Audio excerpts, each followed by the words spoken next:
So right now I have Tim, head of creative for Rebellion. Hello, nice How are to you, meet man? you. I am very well indeed. Good to be here. I'm excited. I'm yeah, so excited. Been having a good show? Great show, but I'm excited about Strange Brigade, and I played it, and I loved it. Everything about it I love. So I guess one of the things I definitely want to ask you is what inspired it, and then talk about the game, and then we'll go from there.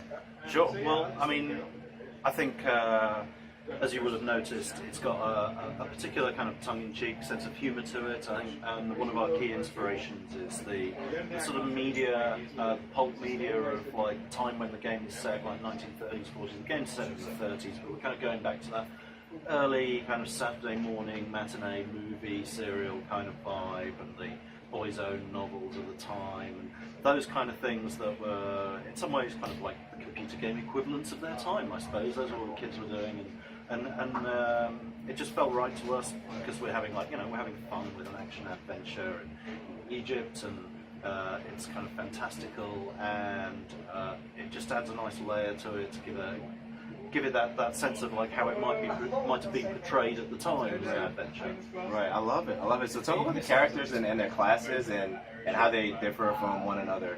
Sure, well the Strange Brigade themselves, those are the characters you play. They're kind of like a secret special forces group, if you like, for the British government, fighting against forces of the supernatural. They've been plucked from all over the British Isles and the rest of the world to kind of because of their talents.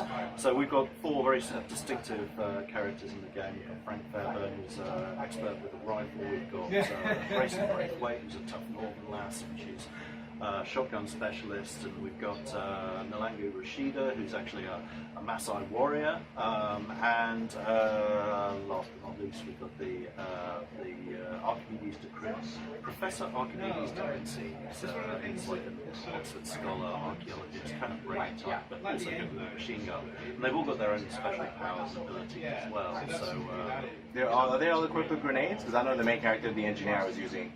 Was it over a grenade? They all have a type. Yeah. Like 3 weapons. Yeah. I can cycle through. Yeah, some of them got like sticky grenades, some of them got like Molotovs, and some of them like throwing dynamite that you just shoot to blow it up. And so they've all got like differences in their loadout. You can switch that up as you play through the game. You get some workbenches where because we're adventuring through Egypt and tombs and fighting bad guys, but at the same time we're kind of looting for treasure as well.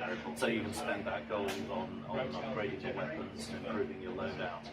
Very cool, very cool. So I want to touch on enemies. Mm-hmm. So definitely talk about some of the enemies that we're going to be encountering in the game. So Egypt, as you might have guessed, the curse that's kicked everything off is as a result of an evil ancient Egyptian witch queen pharaoh, and there are quite a lot of mummies in the game. There's resurrected mummies, some of which are kind of high priest types, which will actually like resurrect other mummies from the dead, but also all sorts of fantastical creatures. Like, you'll have noticed a minotaur-like character in the demo, like big hulking.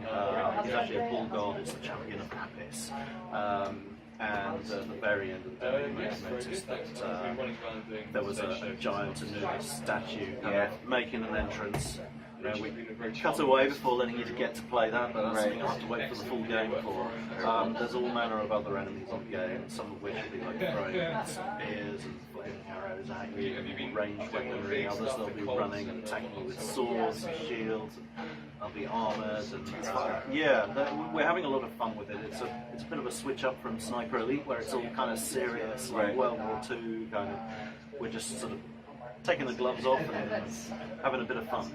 Very cool. So this question is, whatever angle you want to play with it, I'll definitely ask it.